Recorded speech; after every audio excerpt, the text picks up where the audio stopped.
আল্লাহ নবী বলছেন, আমি তোমাদের কি এমন একটা কথা বলে দিব না যাতে পাপ মিটে যাবে, মান বেড়ে যাবে? আমি কি এমন একটা কথা বলে দিব না যাতে পাপ মিটে যাবে, মান বেড়ে যাবে? সাহাবীগণ বলছেন, বলেন বলেন। সেটাই তো ভালো, যেটা করলে পাপ মিটে যাবে, মান বেড়ে যাবে, পাপ মিটে যাবে, মান বেড়ে যাবে। তখন আল্লাহ রাসূল বলছেন, শোনো, এক, ইসবাগুল ওজুয়ে, ভালো করে ওযু করো, পাপ মিটে যাবে, মান বেড়ে যাবে। দুই, কাসরাল খুতাইলাল মাসাজিদ, একটু বেশি বেশি পায়ে হেঁটে মসজিদে যাও, পাপ মিটে যাবে, মান বেড়ে যাবে। তিন, ইন্তেজারুস সালাত বাদা সালাত, জোহরের পড়েছি, আসরের পড়ব, মর্মে অপেক্ষায় আছি, সালাতের অপেক্ষা করো, পাপ মিটে যাবে, মান বেড়ে যাবে। ইবনে আব্বাস রাদিয়াল্লাহু তাআলা আনহু বলেন, একদা আল্লাহ তাআলা আমাদের নবীকে বলছেন, মুহাম্মদ, হাল তাদরি ফিমা ইয়াক্তাসিমুল মালাউল আলা, মুহাম্মদ আপনি কি বলতে পারেন উপরে কি নিয়ে হইচই হচ্ছে? তো মুহাম্মদ সাল্লাল্লাহু আলাইহি ওয়াসাল্লাম বলছেন, নাম ফিল কাফারাত, জি আমি বলতে পারি। আদমের ছেলে মেয়ের পাপ মিটে যাবে কিসে, মান বেড়ে যাবে কিসে, এই নিয়ে কথা হচ্ছে। আদমের ছেলে মেয়ের পাপ মিটে যাবে, মান বেড়ে যাবে কিসে, এই নিয়ে কথা হচ্ছে। তা আল্লাহ রাসূল বলছেন, হ্যাঁ, আদমের ছেলে মেয়ের পাপ মিটে যাবে। এক, ইসবাগুল ওযু, সুন্দর করে ওযু করলে পাপ মিটে যাবে, মান বেড়ে যাবে। দুই, মাশি আলাল আকদামিল আল জামাত, পায়ে হেঁটে মসজিদে গেলে পাপ মিটে যাবে, মান বেড়ে যাবে, পাপ মিটে যাবে, মান বেড়ে যাবে। তিন, আল মাকসু ফিল মসজিদ বাদা সালাওয়াত, সালাতের পরে মসজিদে বসে তাসবিহ তাহলিল জিকির আজকার করলে পাপ মিটে যাবে, মান বেড়ে যাবে, পাপ মিটে যাবে, মান বেড়ে যাবে। মান ফালা হাজা আশাবে খায়রিন ও মাতাবে খায়রিন, এমনটা যে করতে পারবে তার মরে যাওয়া ভালো, তার বেঁচে থাকা ভালো, তার মরে যাওয়া ভালো, তার বেঁচে থাকা ভালো। শুধু তাই নয়, অমিন খাতিতে কাইমিন ওয়ালাদাত উম্মুহু, লোকটা হয়ে যাবে সেই দিনের মতো যেদিন তার মা তাকে জন্ম দিয়েছে। লোকটা হয়ে যাবে সেই দিনের মতো যেদিন তার মা তাকে জন্ম দিয়েছে। নিষ্পাপ হয়ে যাবে, পাপ মিটে যাবে, মান বেড়ে যাবে। নিষ্পাপ হয়ে যাবে, পাপ মিটে যাবে, মান বেড়ে যাবে। নিষ্পাপ হয়ে যাবে। এক, সুন্দর করে ওযু। দুই, পায়ে হেঁটে মসজিদ। তিন, সালাতের পরে বসে বসে জিকির আজকার করা, পাপ মিটে যাবে, মান বেড়ে যাবে। হয়ে যাবে সেই দিনের মতো যেদিন তার মা তাকে জন্ম দিয়েছে। নিষ্পাপ হয়ে যাবে, তার মরে যাওয়া ভালো, তার বেঁচে থাকা ভালো, তার মরে যাওয়া ভালো, তার বেঁচে থাকা ভালো। আর একটু বলি এর সাথে, হজ করলে হয়ে যায় সেই দিনের মতো যেদিন তার মা তাকে জন্ম দিয়েছে। নিষ্পাপ হয়ে যায় হজ কবুল হলে। আর একটা বলি, কারো যদি অসুখ বিসুখ হয়, এরপরেও যদি বলে আলহামদুলিল্লাহ, তাহলে সে হয়ে যায় সেই দিনের মতো যেদিন তার মা তাকে জন্ম দিয়েছে। নিষ্পাপ হয়ে যায়। মনে থাকবে না মনে হয়? এক সমান তিনটে, সুন্দর করে ওযু, পায়ে হেঁটে মসজিদ, সালাতের বসে পরে তাসবিহ তাহলিল। আপনি তো সালাম ফিরার পরে লাফ দিয়ে উঠেছেন, স্বভাবই খারাপ। ওটা ওই খাসলো তো অভ্যাস খারাপ। সালামের পরে বসে বসে একটু তাসবিহ তাহলিল জিকির আজকার করতে হবে, আয়াতুল কুরসি পড়তে হবে, মরলেই জান্নাত।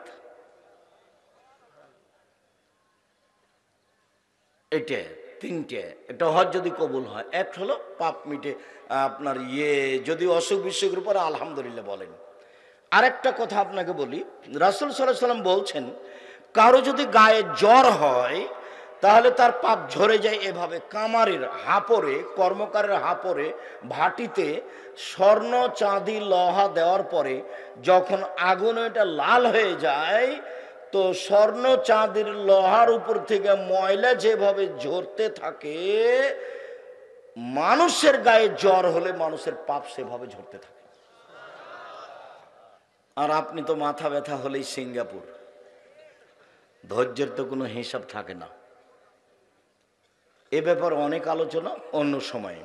সম্মানিত দিনী ভাই বোন, কোথা থেকে কথা এসেছে, 10টায় ঘুমিয়ে যাবেন, জরুরি, বাধ্য। আড্ডা পিঠা চিরদিনের জন্য হারাম। দোকানে গেছেন, আসসালামু আলাইকুম, দাও, কাঁচামরিচ আছে, যে 250 আছে দাও, টাকা দিয়েছেন, আসসালামু আলাইকুম, গেলাম, বসবেন না ওখানে। বসে আছেন কেন দোকানের সামনে ঘন্টার ঘন্টা? এই স্বভাব কেন? এটা হলো খারাপ অভ্যাস, নোংরা নীতি, এটা বর্বর নীতি, এটা অসভ্য নীতি, এটা অশিক্ষিত মানুষের কাজ। বুঝেও বোঝে না ওরা, অন্তর আছে বোঝে না, দেখেও দেখে না ওরা, চক্ষু আছে দেখে না, শোনেও শোনে না ওরা, কান আছে শোনে না। শোনা দরকার, বুঝা দরকার, দেখা দরকার।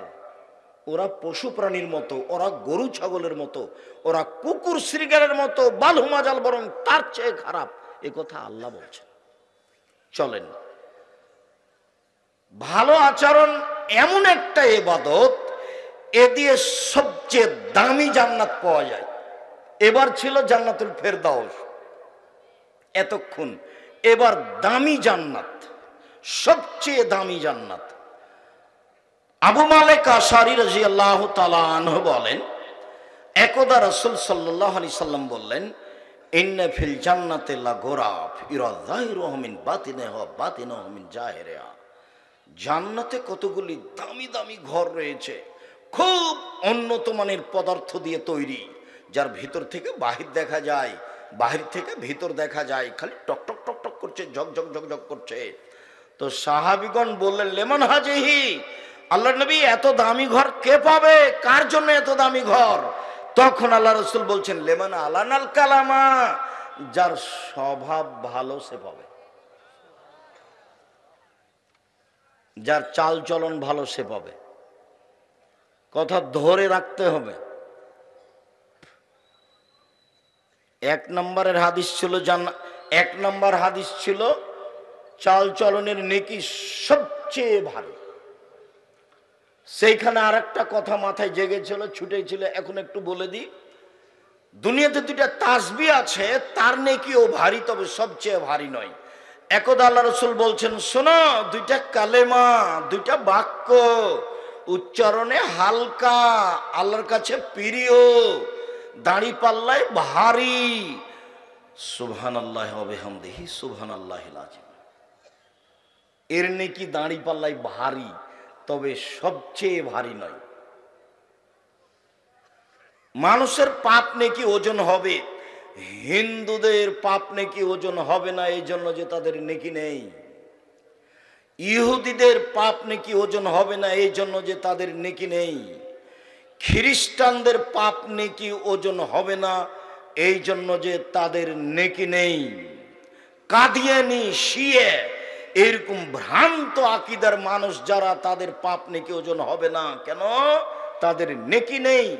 এদের ব্যাপারে আল্লাহ তাআলা বলেন, ইউখাযু বিন নাওয়াসি ওয়াল আকদাম, তার মাথা এবং পা ধরে তাকে টেনে হেঁচড়ে জাহান্নামে নিক্ষেপ করা হবে, তার পাপ নেকির ওজন নেই।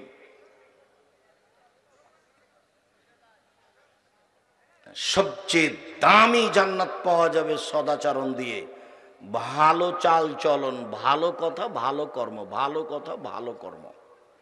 মধ্যেখানে আসি আপনার পরিবারের কাছে, জরুরি কথা।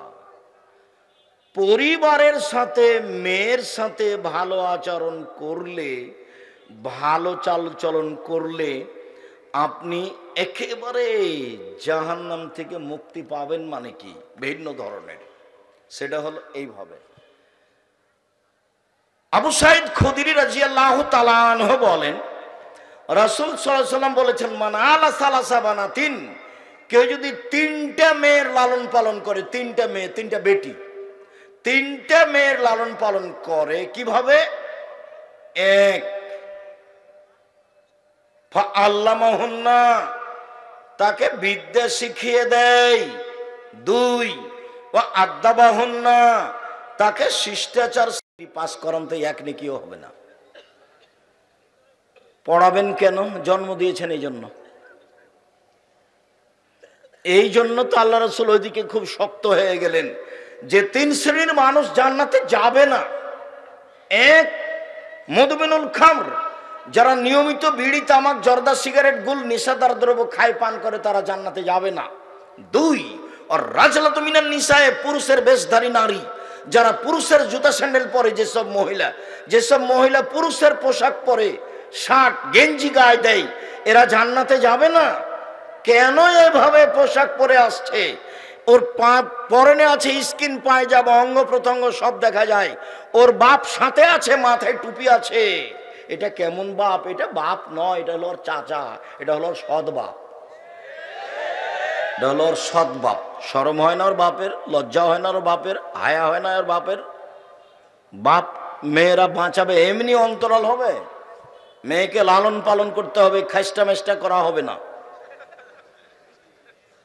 মেয়ে একটা হয়েছে তাতে কি হলো? দাদি বলছে কি হয়েছে রে, মেয়ে যে একটা হলো, তোর বেটি হলো রে, কি করবি? তো ডিপিএস খুল। তার একটা হয়েছে, তখন সবারই মন খারাপ। দাদি নানি বলছে তোর হয়েছে, ডিপিএস স্কুল, গাভী কিন। তো তিনটা যখন মেয়ে হয়েছে তখন দাদি নানি খালা সবাই বলছে বউ তালাক দে বেটা, বউ তালাক দে। সবাই যে জীবনে পশু প্রাণীর মতো মনে হচ্ছে খাচ্ছে, হাঁকছে, দিন কাটাচ্ছে। মানে বিবেচনা বলে কোনো জিনিস না, হারিয়ে গেছে। ও সেই কথা মোহাম্মদ সাল্লাল্লাহু আলাইহি ওয়াসাল্লাম বলছেন যে মানুষের বিবেচনা থাকবে না। আল্লাহর নবী বলছেন এই কথা। তিনটা কথাই বড়। এই ছেলে বসো, আপনার পাশ থেকে কোনো ছেলে যেন উঠতে না পারে। আমিও চাচ্ছি কথা তাড়াতাড়ি শেষ করি, আপনাকে কষ্ট না দিয়ে। আপনি কথা যেন কিছু ধরে রাখতে পারেন, সেজন্য আমি চেষ্টা করছি। আজকেই এমন ভাবে উঠবেন এখান থেকে, জীবনে কোনোদিন আর কারো পক্ষ নিয়ে কথা বলবেন না।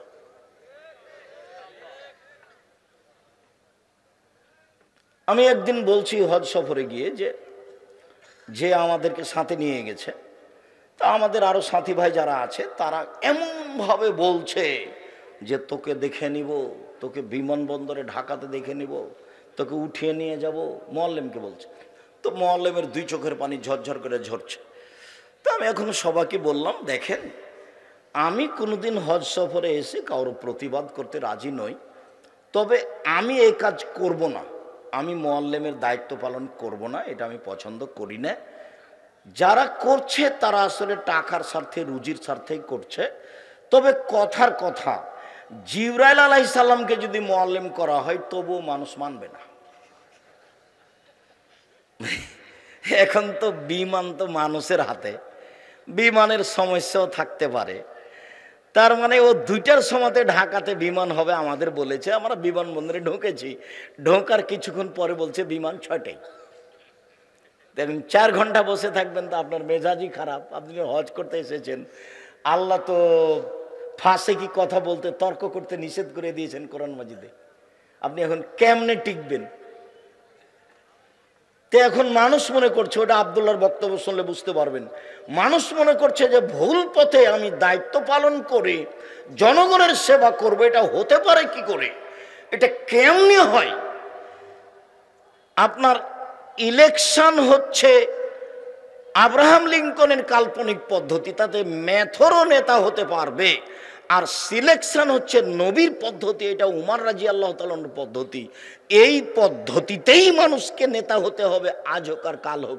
কেউ যদি না হতে পারে তো কি আছে, হলো না। বিচারের মাঠে নবীরা যখন আসবেন, আমাদের নবী বলছেন এই যে একজন নবী পার হয়ে গেল, মাত্র তার সাথে একজন লোক আছে। মা মানে সারা জীবন দাওয়াত দিয়ে একটা মানুষ হেদায়েত হয়েছে, এই যে আরেকজন নবী পার হয়ে গেল, তার সাথে 2জন মানুষ আছে, সারা জীবন দাওয়াত দিয়ে মাত্র 2টা লোক হেদায়েত হয়েছে, এই যে আরেকজন নবী পার হলো। আল্লাহ নবী বলছেন, বুখারী মুসলিমের হাদিস, লাইসা মাহু আহাদুন, তার সাথে কেউ নাই, একটা মানুষে হেদায়েত হয়নি সে নবীর কথাই। তাহলে সে নবী কি জান্নাত পাবে না? মুহাম্মদ সাল্লাল্লাহু আলাইহি সাল্লামের নিয়মে বেঁচে থাকার চেষ্টা করতে হবে। ভুল পদ্ধতিতে সুবিধা দেখে কোনো লাভ নেই। বলছে আমাদের চাঁপাই নবাবগঞ্জের মহিলারা, বুবু যখন নামাজে দাঁড়াবা বুবু, তখন 2 পায়ের গোড়ালি মিলিয়ে রাখিও বুবু। যদি 2 পায়ের গোড়ালি ফাঁকা রাখো বুবু, তাহলে লজ্জা স্থানের যোগাযোগ বুবু মাটির সাথে হবে, মাটি অভিশাপ করবে। বুবুর সব কথাই নাকি বুখারীতে আছে। এটা হলো বুবু পায়জামা পরে নামাজ পড়িও বুবু, শাড়ি পরে যদি নামাজ পড়ো বুবু তাহলে ল্যাঙ্গট পরিও, যদি শাড়ি পরে ল্যাঙ্গট না পরো বুবু তাহলে লজ্জা স্থানের যোগাযোগ বুবু মাটির সাথে হবে, মাটি অভিশাপ করবে। বুবুর সব কথাই নাকি বুখারীতে আছে। বুবু তুমি যখন সিজদা করবে বুবু, হাতি যেমন মাটিতে পড়ে যায় তেমনি একবার মাটিতে পড়ে গিয়ে বুককে উরুর সাথে লাগিয়ে আঁটো সাঁটো হয়ে সিজদা করিও বুবু। যদি বুককে উরু থেকে পৃথক রাখো বুবু, তাহলে স্তন ঝুলন্ত থাকবে বুবু, পর্দার ব্যাঘাত ঘটবে। বুবুর সব কথাই নাকি বুখারীতে আছে। এভাবে দিন প্রচার করছে, এইভাবেই বিসমিল্লাহ বলে এত নেকি হবে। মানে প্রায় 60 থেকে 70 থেকে 80% কথা মিথ্যে।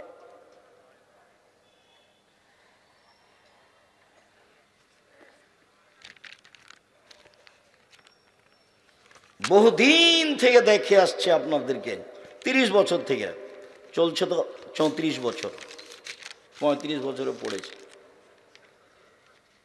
এই বইখানে দেখছি না, কোরআন মাজিদ খানে প্রথম দিকে আছে নাকি বানানো দোয়া, মানুষের বানানো দোয়া, মানুষে বানিয়ে চালিয়ে দিয়েছে। ধর্ম মানুষের মন মতো। উমর রাদিয়াল্লাহু তাআলা আনহু যদি আজকে বেঁচে থাকতেন, তাহলে এই দেশের বক্তা যারা বক্তৃতা করে বেড়াচ্ছে, 99% জনের আজীবন জেল হতো, কেউ বাইরে থাকতে পেত না। এমনি বলছে, ওর নিজেরও জানা নেই যেগুলো কি, এমনিতেই বলছে। সম্মানিত দিনী ভাই বোন, বলছিলাম রাসূল সাল্লাল্লাহু আলাইহি ওয়াসাল্লাম বলেন, সদাচরণ এমন একটি ইবাদত যা দিয়ে বড় বড় 2টি ইবাদতের নিয়ে একসাথে পাওয়া যায়।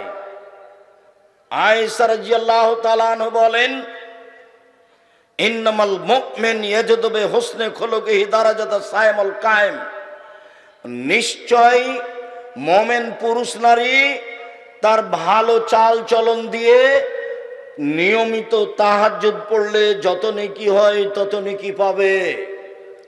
নিশ্চয় মুমিন পুরুষ নারী তার ভালো চাল চলন দিয়ে নিয়মিত নফল সিয়াম তাহাজ্জুদ পড়লে যত নেকি হয় তত নেকি পাবে। এক, নিয়মিত নফল সিয়াম, বৃহস্পতিবার রোজা, সোমবার রোজা, প্রতি মাসে 3 দিন রোজা, শাওয়ালের 7টা রোজা, শাবানের 15টা, যুলহিজ্জার 9টা, এইভাবে সিয়াম থেকে যত নেকি হবে, ভালো চাল চলনে তত নেকি হবে। নিয়মিত তাহাজ্জুদ পড়ে যত নেকি হবে, ভালো চাল চলনে তত নেকি হবে।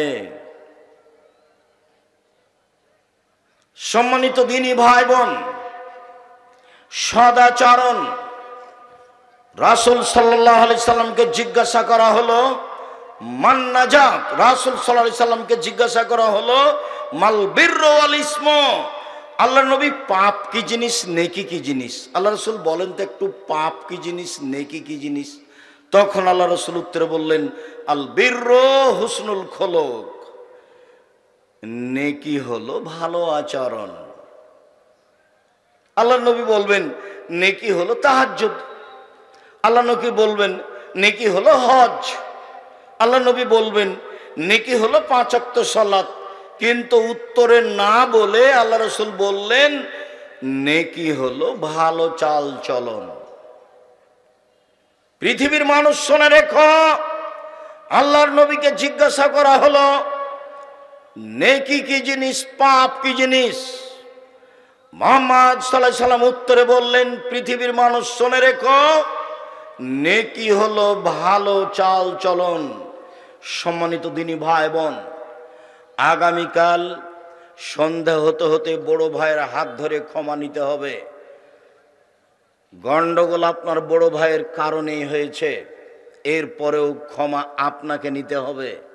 কথা চালু করতেই হবে, যে কোনো মূল্যে আজকেই করতে হবে। উপস্থিত বৈঠকের মুসলিম বোন, আপনি বাড়ির ছোট যা বুঝেন আপনারা, ছোট ভাইয়ের বউ, আর গন্ডগোল বেঁধেছে বড় ভাইয়ের কারণে, বড় ভাইয়ের বউয়ের কারণে, বড় জায়ের কারণে।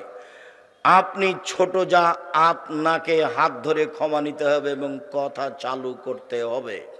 এর নাম সদাচরণ। যত লোকের সাথে কথা বন্ধ আছে আজকেই চালু করতে হবে। আপনার বন্ধ করা হবে না, ওটা হুজুর মানুষের বন্ধ করলেও চলে। চলে না কারো, হিসাব ভুল কারো চলবে না। বিচার মাঠে কাউকে দেখে বিচার হবে না, বিচার বিচারই। আপনি আমার দিনী ভাই, আপনি আমার দিনী বোন। 24 ঘন্টার মধ্যে মানুষের সাথে ভালো আচরণ চালু করুন, যে কোনো মূল্যে। কথা বলতে শিখুন, তার বিরোধিতা করবেন না, তার বিরুদ্ধে মামলা করবেন না, শুধু মামলা খাবেন, করতে হবে না। আগে আগে যে দৌড়াবে তার পিছনে পিছনে যাবেন, আগে আগে যায়েন না।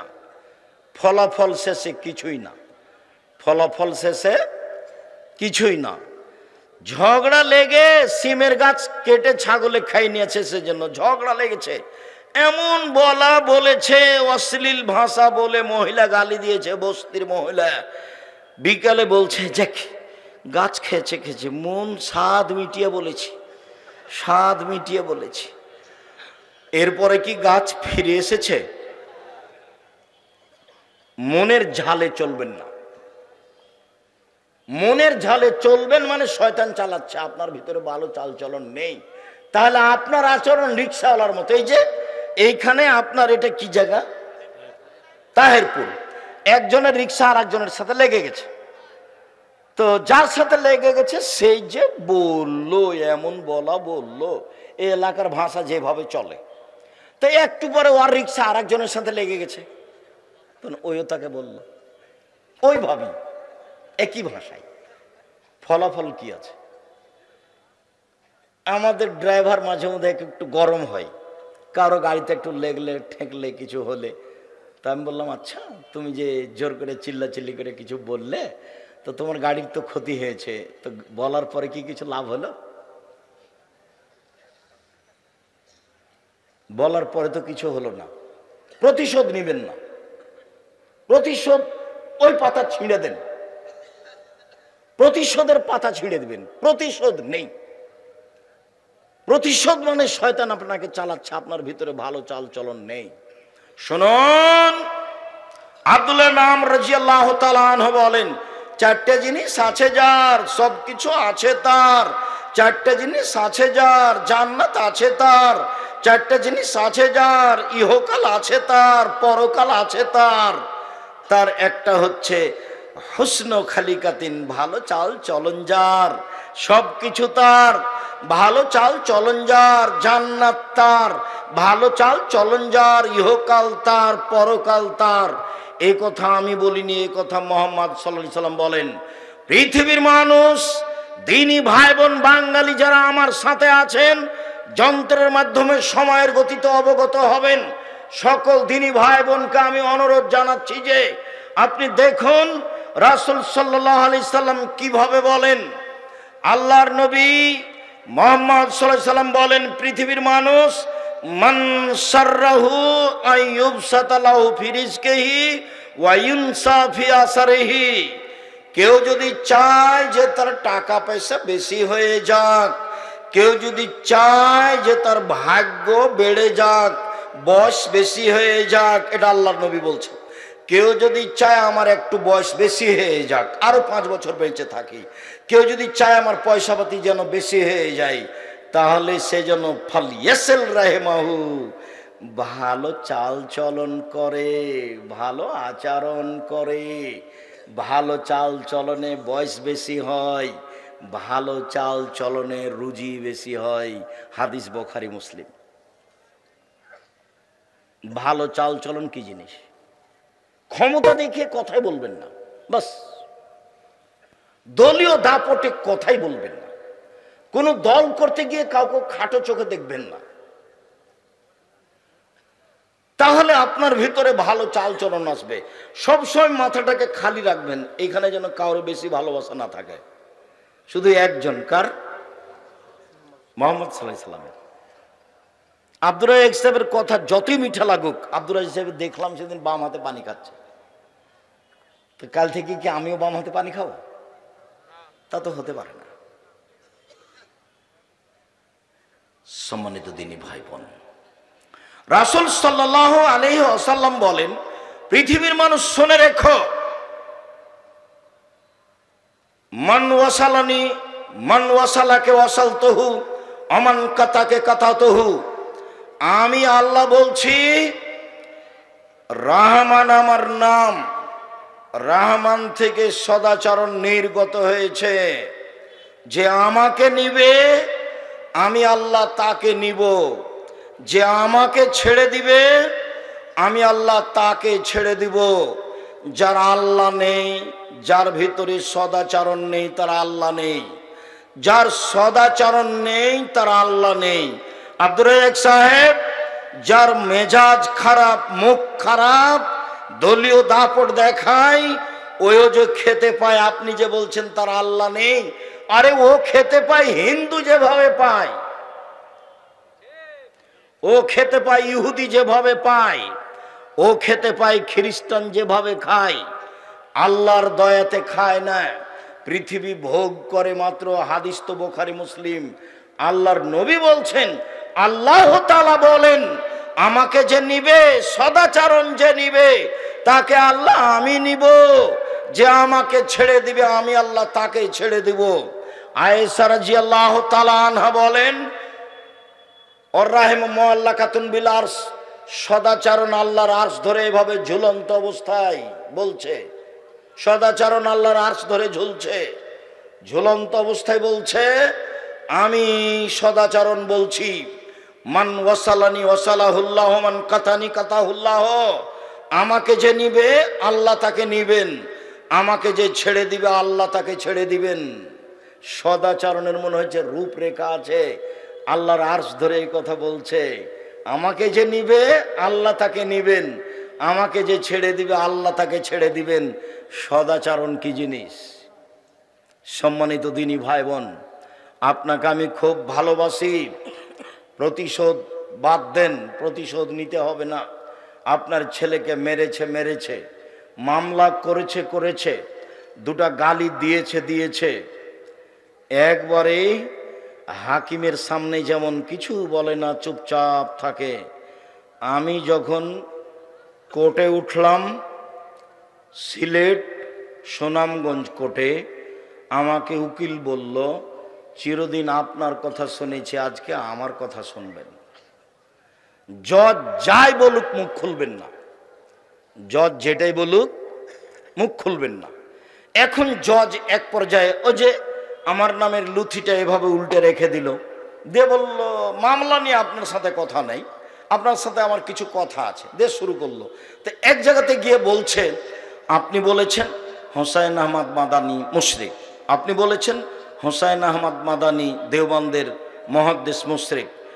তো আমি তো ও কথা বলিনি, আমি বলেছি যে দেওবন্দে হোসাইন আহমদ মাদানী ডালিম গাছের নিচে বুখারী পড়াতেন, তারপর উনি মারা গেছেন, ডালিম গাছটা আছে। পরবর্তীতে ছাত্র শিক্ষকেরা বলতো, চলো যাই একটু বরকতের জন্য ডালিম গাছের নিচে পড়াই। তো মাঝে মধ্যে ছাত্র শিক্ষক কোথায় এসে পড়তো? ডালিম গাছের নিচে। তখন আমি বলেছি, বরকতের আশায় ডালিম গাছের নিচে এসে বুখারী পড়া শিরক। তা আমি কি হোসাইন আহমদ মাদানীকে মুশরিক বললাম না এই কাজটাকে? তো ও তো জজ আমার মুখের সামনে বলছে, আমি তো আর কিছু বলতে পারছি না। আমাকে তো চুপ থাকতে বলেছে, একবারে চুপ থাকবেন, মনের ভিতর যেটাই বলুক। ঘটনা তো অন্য। ঘটনা হচ্ছে এই যে আমি বলছি রবীন্দ্রনাথ ঠাকুর বাঙালির শত্রু, রবীন্দ্রনাথ ঠাকুর জাতির শত্রু, রবীন্দ্রনাথ ঠাকুর ঢাকা বিশ্ববিদ্যালয়ের শত্রু, রবীন্দ্রনাথ ঠাকুর মুসলমানের শত্রু। ভারত, বাংলাদেশ, পাকিস্তানের মাটিতে সবচেয়ে খ্রিস্টানদের, ইংরেজদের বড় দালাল হচ্ছে রবীন্দ্রনাথ ঠাকুর। দালাল লন্ডনে থাকে, আর আমাদের মুসলমানেরা ইংরেজদের যুগে জেল হাজতে থাকে, সম্মানে গিয়ে লন্ডনে বসে থাকে দালাল। সেই দালাল গান বলে, ওমা তোমার আকাশ, ওমা তোমার বাতাস। আমি তখন বলি, তোর বাপের আকাশ। আমি এ কথা বলতে পারি না, আমার ছেলে মেয়ে বলেনি, বলবে না। আমি বলেছি 1971 সাল থেকে নিয়ে এখন পর্যন্ত এদেশের মাটিতে কোনো শিক্ষিত মানুষ শিক্ষামন্ত্রী হয়নি। এই দালালের লিখা গান যে প্রত্যেকটা কথায় কথায় বলে ও কালিমা তোমার আকাশ, ও কালিমা তোমার বাতাস, সেই গান আমার মুসলিম ছেলে মেয়ে বলে কি করে? এটা হতেই পারে না, অসম্ভব। আপনার ছেলে মেয়ে বলতে পারে, আপনাকে আমি কোনোদিন শিক্ষিত মনে করি না, আজও করিনি, কখনো করিনি। মনে হলো আপনার বিদ্যাকে আমি কবর দিতে এসেছি, এটা আপনি মনে রাখবেন। সম্মানিত দিনী ভাই বোন, আমি এই কথা বললাম, আমি ঠাকুরের নিন্দা করলাম কি করে? সিলেট কোর্টে জজ আমাকে বলল, আপনি কি পিস টিভির আলোচক? আমি বললাম জি হ্যাঁ। তিনি বললেন আপনার মামলা খারিজ করে দিলাম, 5,000 কোটি টাকার মামলা। আমি ঠাকুরের নিন্দা করেছি, সেই জন্য জরিমানা আমার উপরে 5,000 কোটি টাকা। আমি ঠাকুরকে ভালোবাসতে পারি না, জাতির শত্রু, মুসলমানের শত্রু, ঢাকা বিশ্ববিদ্যালয়ের শত্রু, পৃথিবীর এই বাঙালিদের শত্রু। ওর কলম সব মুসলমানের বিরুদ্ধে। সে গান লিখে কথায় কথায় বলে কালিমা, সেই গান আমার ছেলে মেয়ে বলতে পারে না, অসম্ভব।